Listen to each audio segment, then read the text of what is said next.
noite, graça e paz. É um prazer estarmos juntos, é uma alegria. Quero compartilhar com vocês uma alegria de ter participado hoje da comunidade do mutirão de limpeza, e a gente está vendo o cenário da nossa casa, né? Arrumando a nossa casa. E é um período de alegria, que esse período de isolamento, a gente já está olhando para o final dele, se Deus quiser. Estamos no processo. E eu também quero compartilhar a minha alegria de rever esses períodos de encontro, de acampamento. Que coisa mais gostosa, né? Que ano que vem a gente já vai ter novamente esse encontro. Então, já te chamo a atenção para você se preparar para que esteja conosco no próximo acampamento de carnaval. Então, não esqueça, se programe.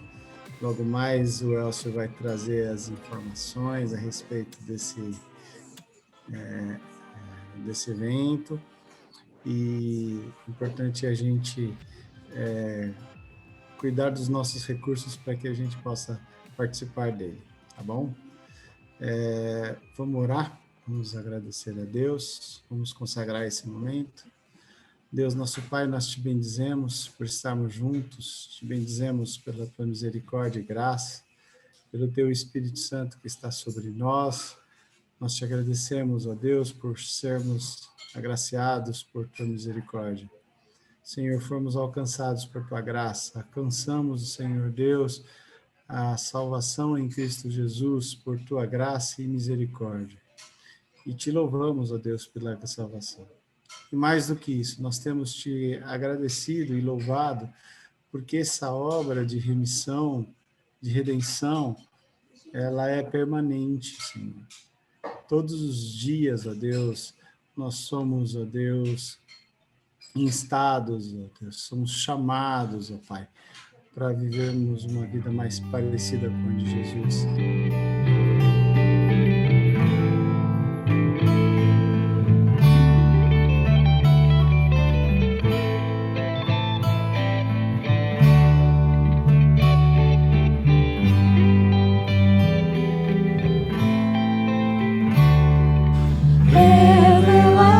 O teu amor, Senhor, por nós na cruz, demonstrando-nos eterna compaixão.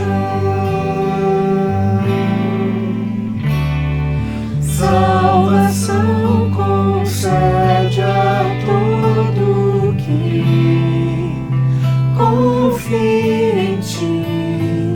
Jesus, tu és o Deus da nossa redenção.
Antes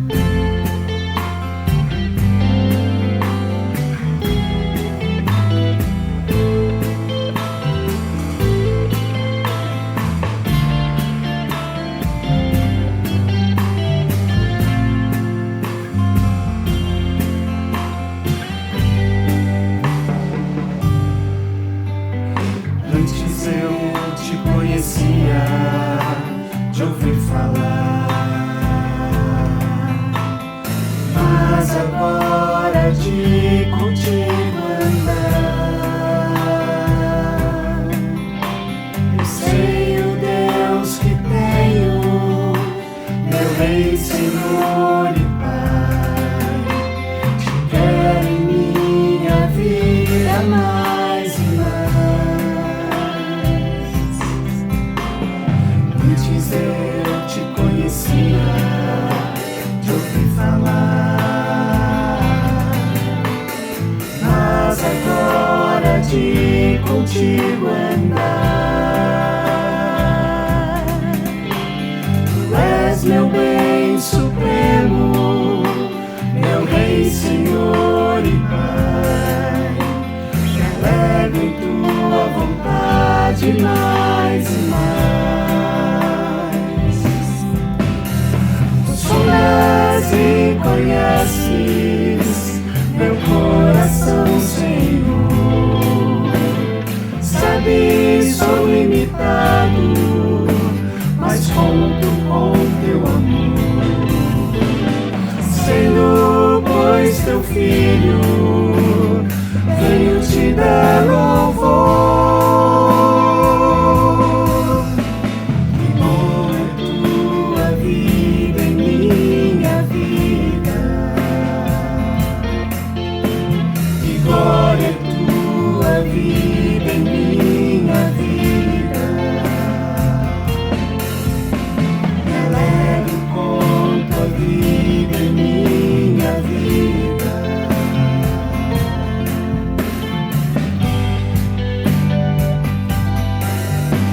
Tu sondas e conheces meu coração, Senhor.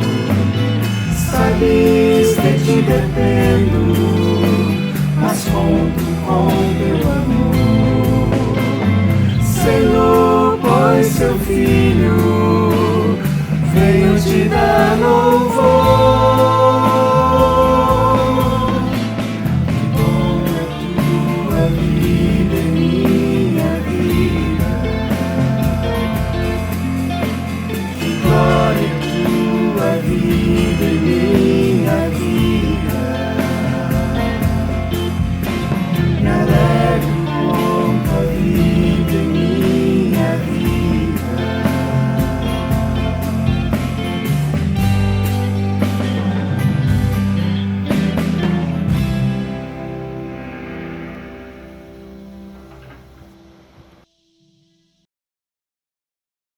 Boa noite, irmãos, graça e paz.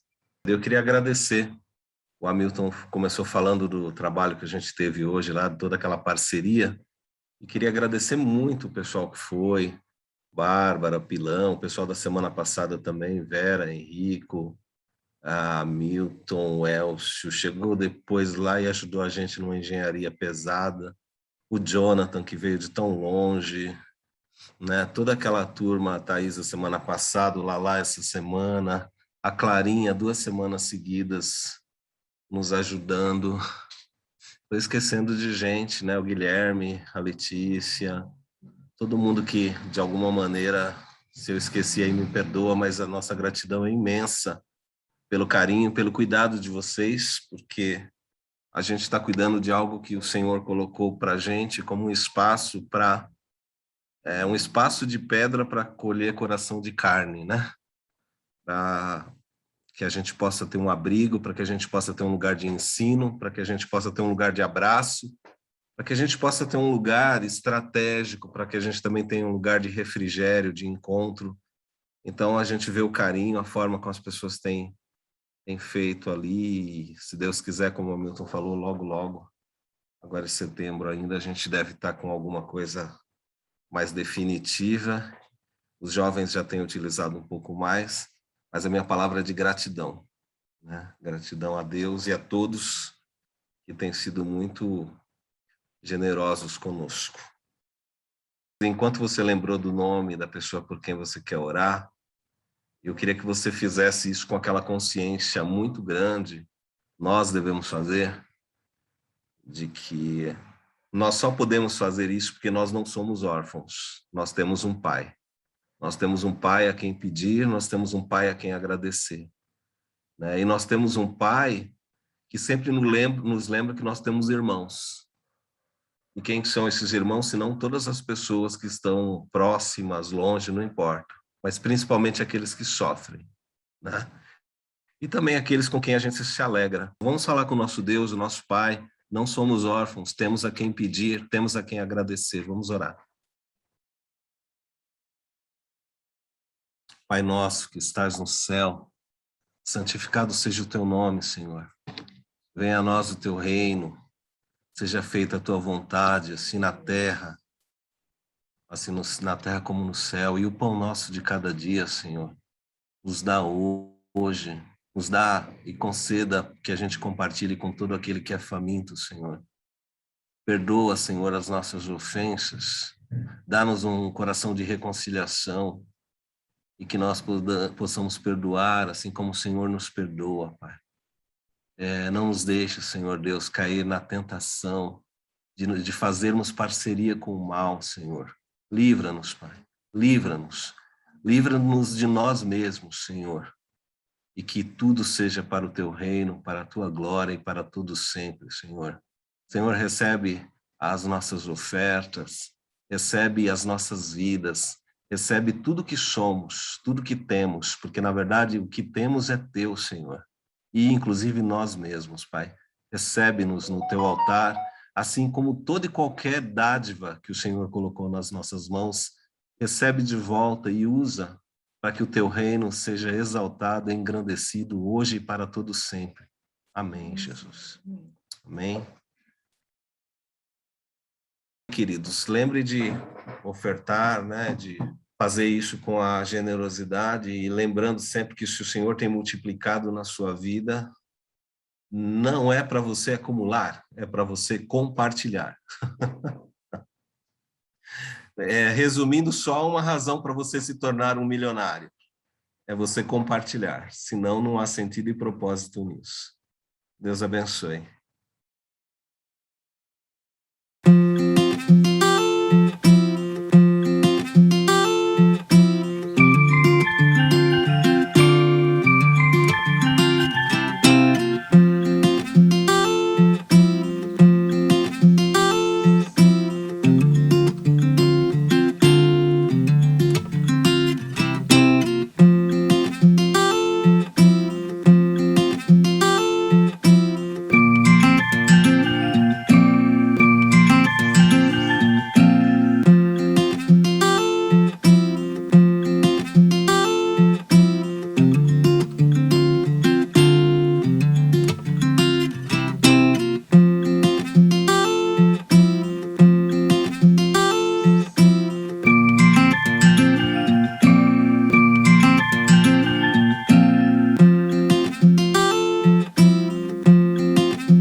São só algumas imagens, algumas fotos para a gente recordar, dar uma aquecidinha no coração, lembrar do espaço, lembrar do momento, Parece que só de ver a gente se transporta, né? Nós estamos, então, abrindo oficialmente as inscrições para o retiro. Então, tem aí o príncipe nos lembrando uma ótima notícia.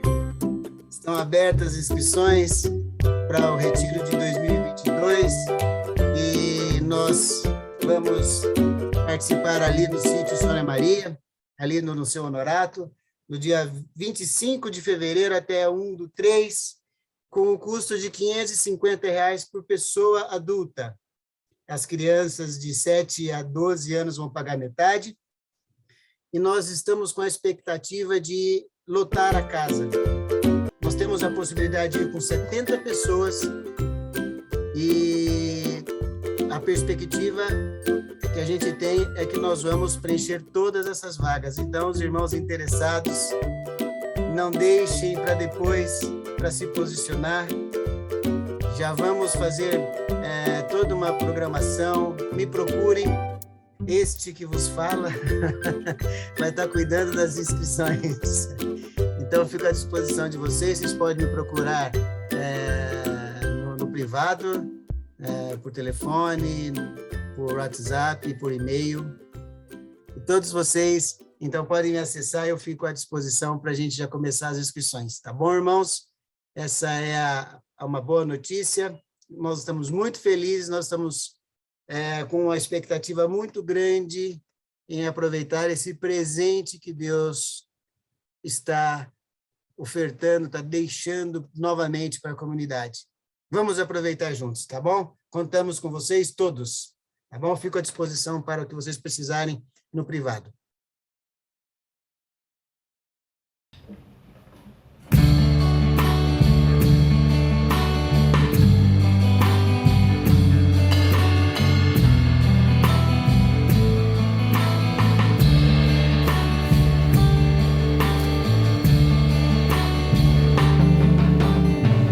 Me curvo ao teu trono,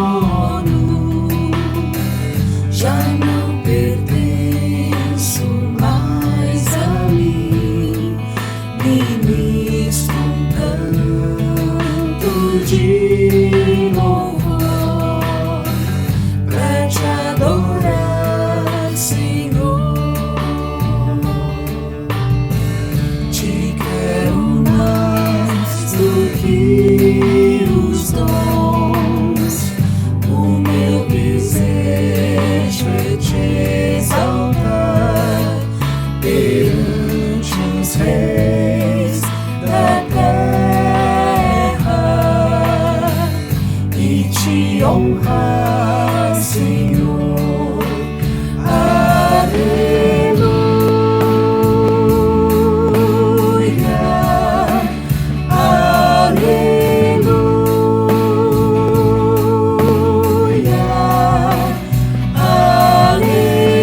A paz a todos. Espero que Deus esteja sendo vivido plenamente na vida de todos.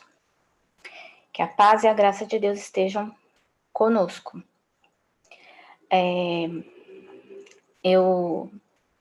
A reflexão que eu quero trazer hoje para a gente conversar, para a gente pensar, ela é baseada num dos trechos da Bíblia mais conhecidos no mundo.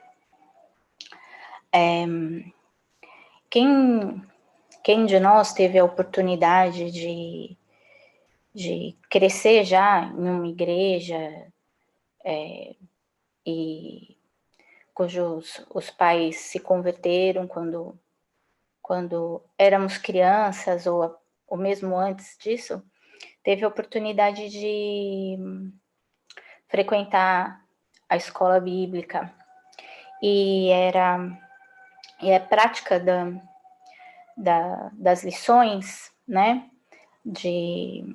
da classe infantil, eu acho até que devia continuar nas lições de adulto, mas a gente tinha do departamento infantil, dos pequenos e adolescentes, é prática na lição a gente tem a lição, e na lição você tem um versículo para decorar, normalmente que tem a ver com o tema da lição, ou está inserido na história, e assim a gente vai aprendendo alguns versículos, sabendo alguns versículos de cor. Eu lembro, alguns de vocês foram meus professores, e que assim, e que decorar o versículo tinha que saber a citação, senão não adiantava de nada, né? A gente tinha, decorar o conteúdo a gente até decorava, mas onde estava às vezes, né?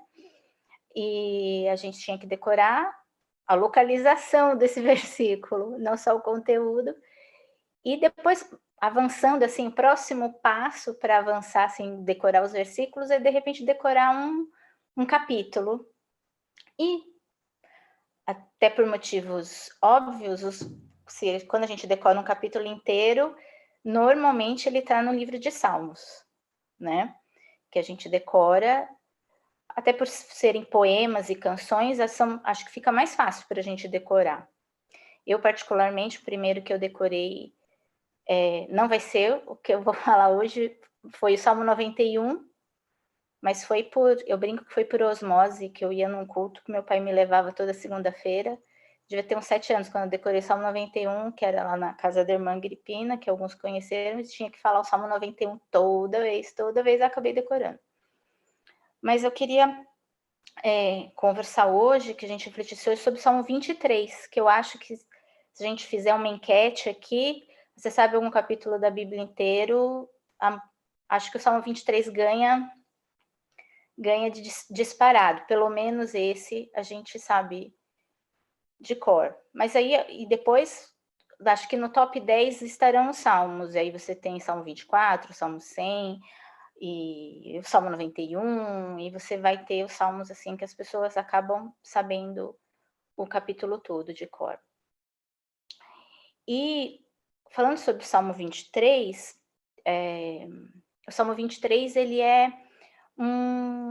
seria o que a gente poderia falar, um testemunho de Davi a respeito do seu relacionamento com Deus, né? Seria como ele percebia e como ele experimentava a Deus, como Davi experimentava e como era a sua experiência nesse relacionamento com Deus, a gente poderia dizer. E ele põe Deus numa posição de uma profissão que era a dele, que ele exerceu por alguns anos, que é de pastor. Então, ele tinha um conhecimento de causa e ele foi fazendo o paralelo, né? Do que seria um pastor, um bom pastor, não qualquer pastor, um bom pastor com Deus e fazendo esse paralelo. Então, se a gente pedisse para Davi, de repente, descrever a Deus, como é que ele descreveria o Deus dele, Davi falaria que Deus é o o Senhor dele, ele falaria: Deus é meu Senhor, é meu pastor, é aquele que me supre, aquele que me guia, que me restaura, que me acompanha na adversidade, protege dos inimigos, cobre de misericórdia e bondade, né? Aí, se a gente fosse fazer uma leitura desse salmo, usando teologia sistemática, fazendo uma leitura teológico-sistemática do Salmo 23, a gente diria que Deus, no Salmo 23, pode ser chamado de provedor. A gente encontra isso lá nos versos 2 e 3 do Salmo 23, águas tranquilas, pastos verdes, refrigério para a alma, condutor, ainda no versículo 3, que é guia pelas veredas da justiça, e protetor. Vale e cajado no vale da sombra da morte, mesa farta na presença dos inimigos, bondade e misericórdia todos os dias da vida.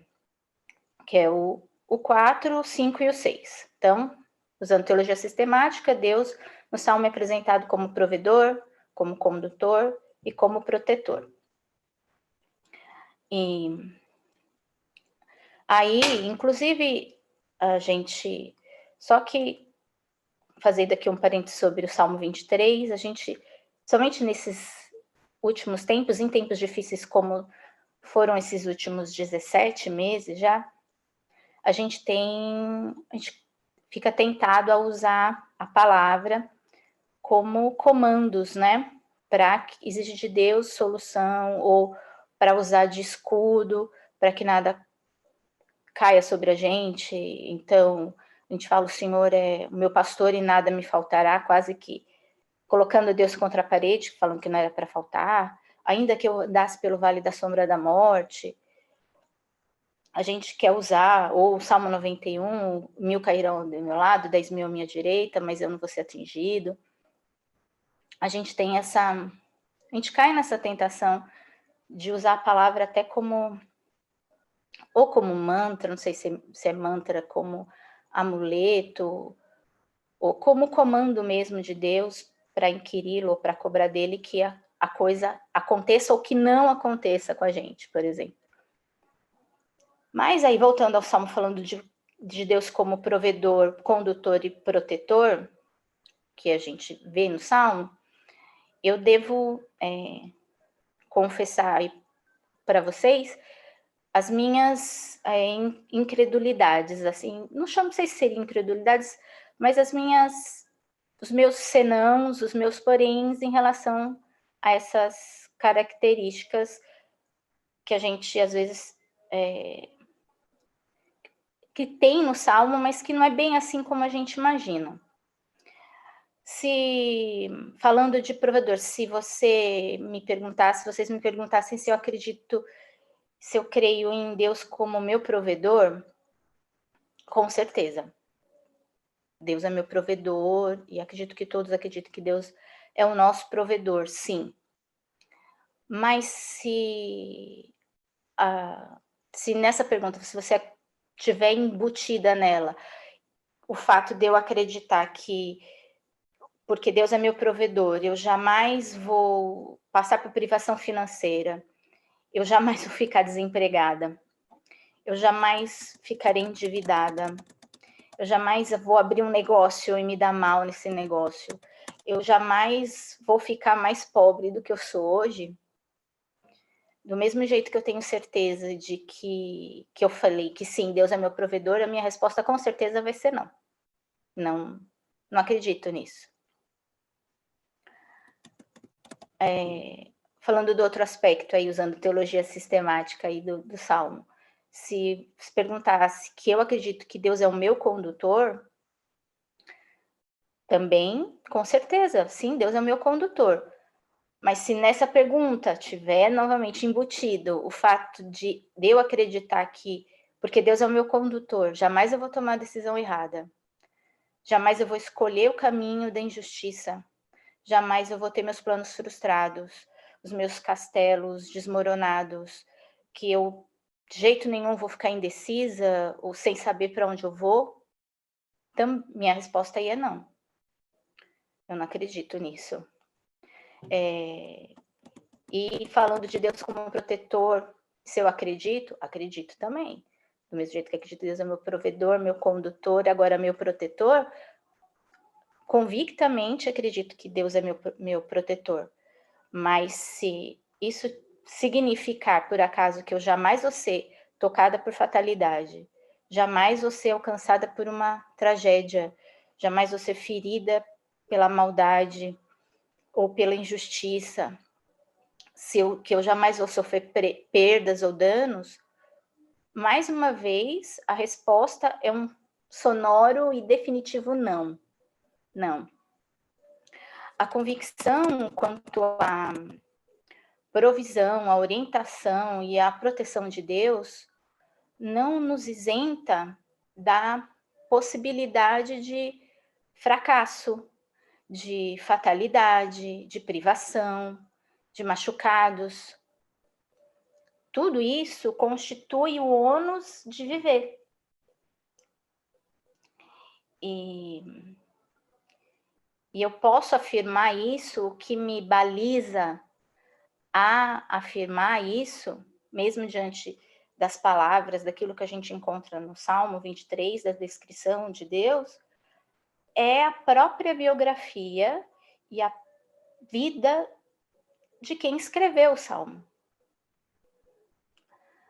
Se a gente... A vida de Davi, a história de Davi, me autoriza a falar que não é assim, né?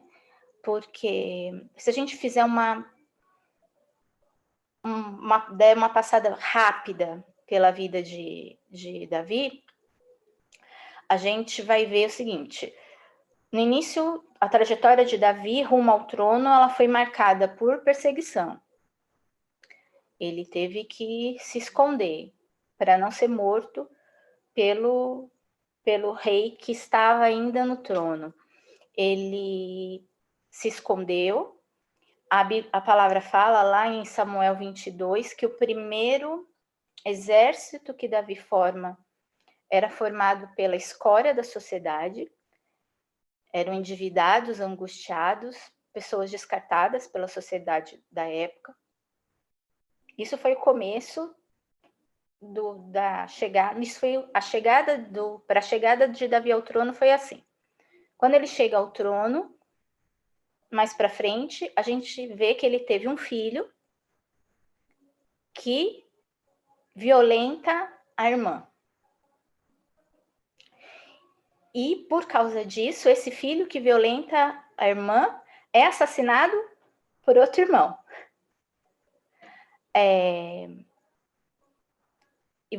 Indo um pouco mais para frente, Davi, já rei, já constituído rei, considerado um rei bem melhor do que o seu antecessor, ele abusa do poder de rei, toma para si uma mulher de um dos seus comandantes militares, a quem a gente pode dizer que praticamente ele mandou matar, né? Porque ele coloca ele num lugar, pede para colocá-lo num lugar onde dali ele não sairia vivo, como não saiu.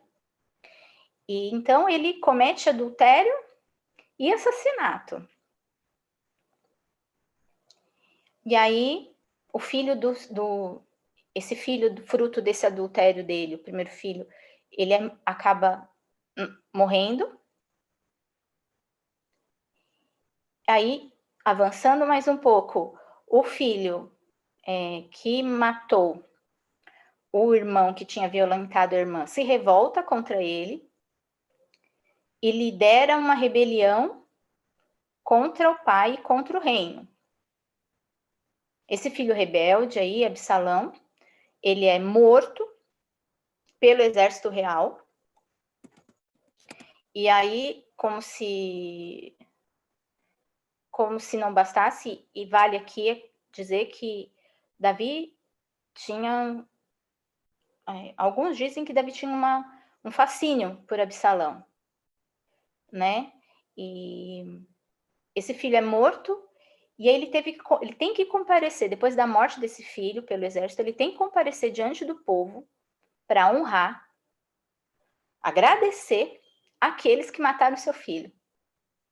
Para que o povo não, né, porque ele mantivesse a união do povo. E ele fez isso, e quando a gente lê lá essa narração, a narração dessa história, Davi chora tanto pela morte desse filho, que ele chega a desejar ter morrido no lugar desse filho. Diante disso aqui foi a história de Davi, hoje daria uma série ótima lá, Game of Thrones, alguma coisa, o reinado, né? As coisas, as tramas, tudo que aconteceu durante o reinado de Davi daria uma ótima série dessas, assim, que o pessoal ia gostar muito de assistir. E qualquer pessoa, diante disso dessa descrição rápida que eu dei aqui, da história de parte da biografia de Davi, poderia questionar que tipo de provedor, condutor e protetor é esse que permite que a pessoa tenha uma biografia marcada por tragédia, por crime, por ódio, por pecado. Ela é marcada de tal forma que poderia ser determinante para uma infelicidade crônica de qualquer mortal. Então, se a gente olhando agora, feito essa rápida passada sobre parte da biografia de Davi, com esse óculos dessa biografia, a gente volta para o Salmo 23, as afirmações que a gente encontra no Salmo 23, elas têm que ser interpretadas de outra maneira. Uma maneira distinta daquela que nos leva a crer que Deus nos coloca dentro de uma bolha de bem-estar, uma bolha de conforto e de prosperidade inabalável. Por isso, eu acho que a expressão dentro do Salmo 23, a expressão dentro do Salmo 23, que sustenta o relacionamento entre Davi e Deus, não é a expressão que apresenta Deus como provedor, como condutor, como protetor. Essas dimensões, a dimensão de provisão, de condução e de proteção, elas pertencem a Deus. Está nas mãos de Deus a prerrogativa de como prover-nos, de como nos conduzir, de como nos proteger. A expressão que determina a qualidade do relacionamento entre Davi e Deus está lá no final do verso 4, que é: tu estás comigo.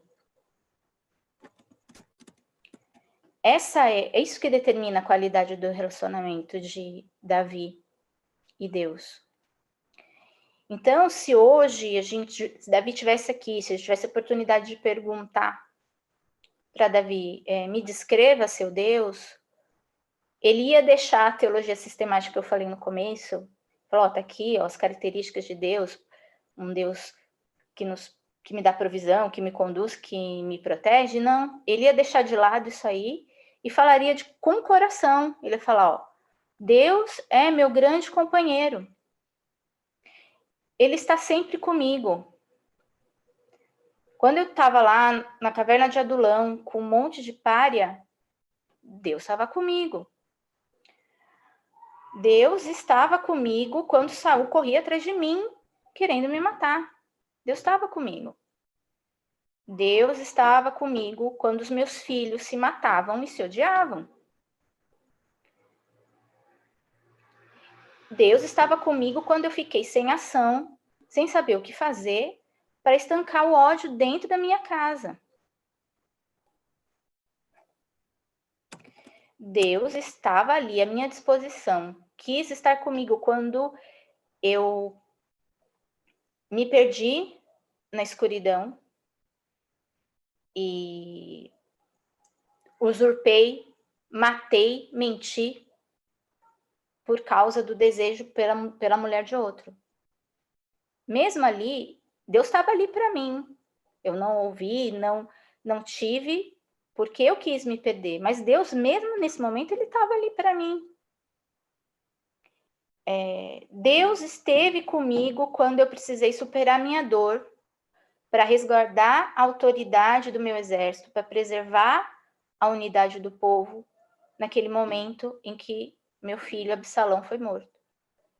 Então, Davi falaria: Deus é meu grande companheiro.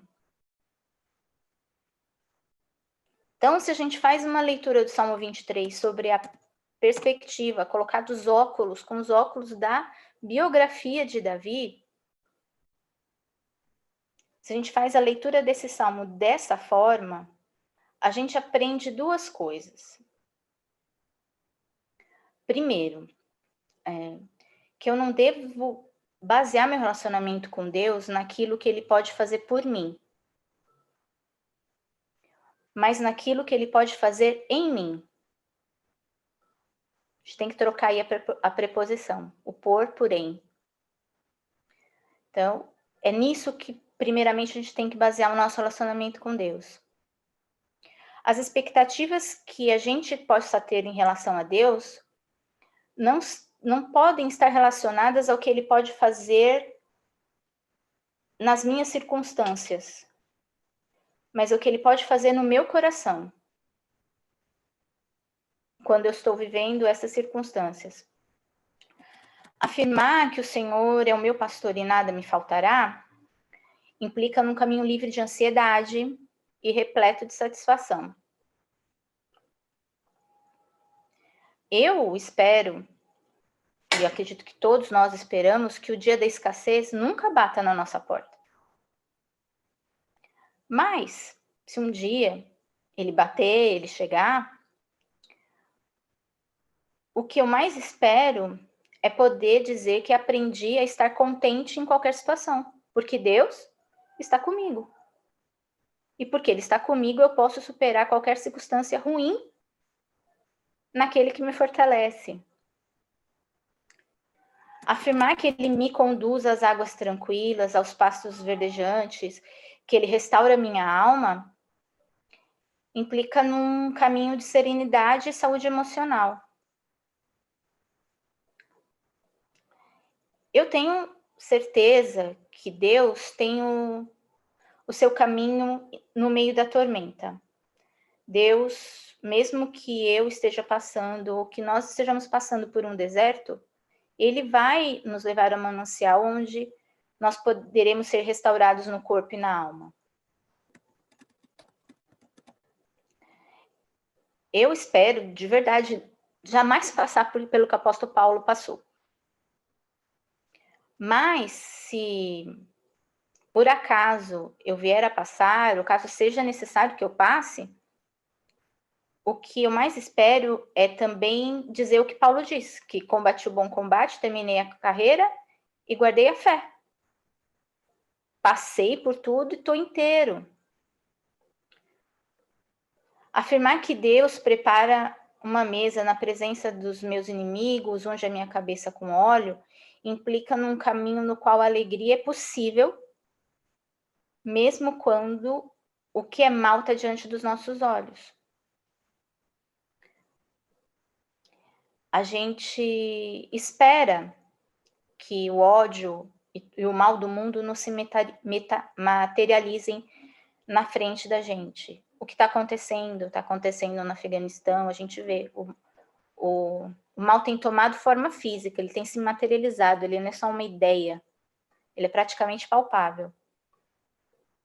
Mas a gente espera que isso não aconteça, que ele se materialize de forma tão visível e tão explícita.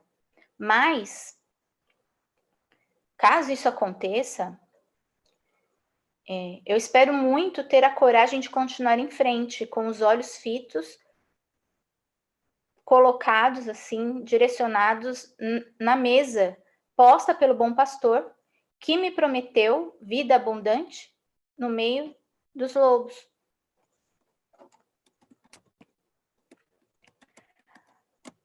A segunda coisa que a gente aprende, lendo o Salmo 23, sobre aí a perspectiva da biografia de quem o escreveu, é que eu não devo basear meu relacionamento com Deus naquilo que ele pode fazer por mim, mas naquilo que eu posso fazer tendo um Deus como ele.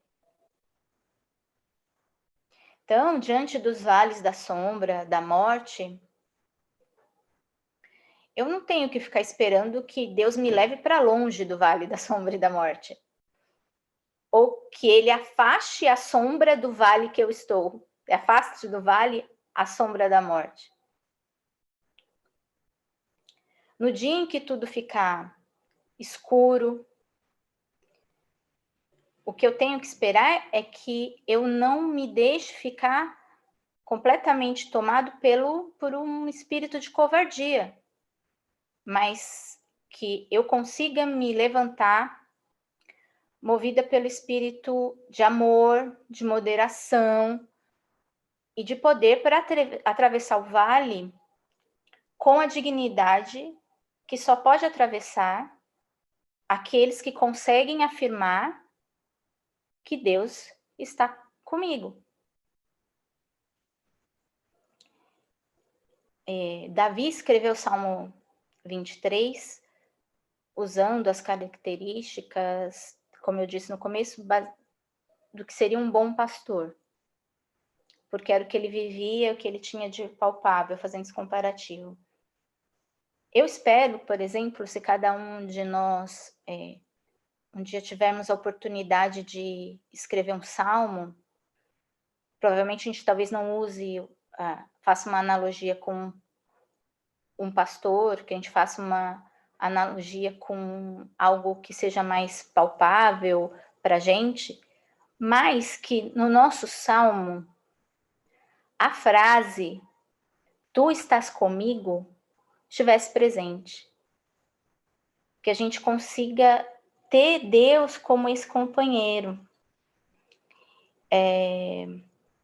A gente aprende não, na verdade, assim, às vezes a gente tem um costume de pegar algumas pessoas que a gente considera que Deus, às vezes, ouve mais, de mais fé, vou orar com o pastor tal, porque Deus ouve, dá até às vezes a impressão de que ele é um filho preferido. A gente sabe que Deus não tem filhos preferidos. Deus não tem, o amor que Deus nos dedica é o mesmo. O que muda é a intimidade. Tem filhos que são mais íntimos. E essa é uma coisa que parte da gente, né? Parte da gente buscar ser mais íntimo de Deus. Então, que a gente possa buscar essa qualidade no relacionamento com Deus. Dizer que Deus é um Deus conosco, de verdade, que Deus é o nosso companheiro. Se no futuro aí qualquer um de nós pudermos escrever o salmo, como eu disse, que essa frase esteja, que ele é conosco, que ele é o nosso companheiro, que ele está sempre com a gente. É isso, que Deus nos abençoe.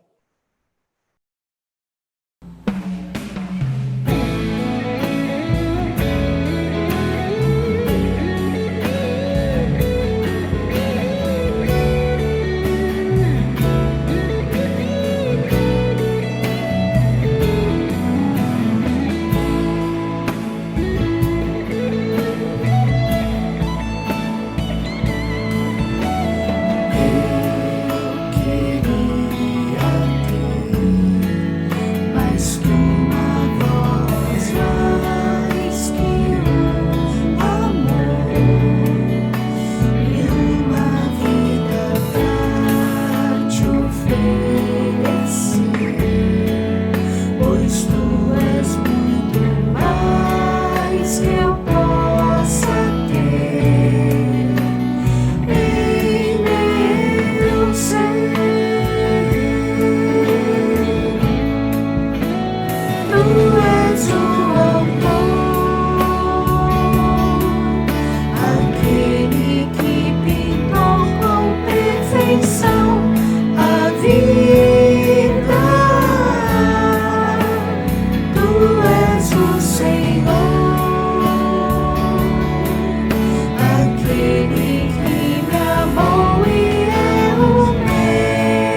Deus, nosso Pai, nós te pedimos que o Senhor nos leve, Senhor, para o lugar da tua presença, nos ensine a vivermos na tua companhia, desfrutando da tua companhia em todo o tempo. Senhor,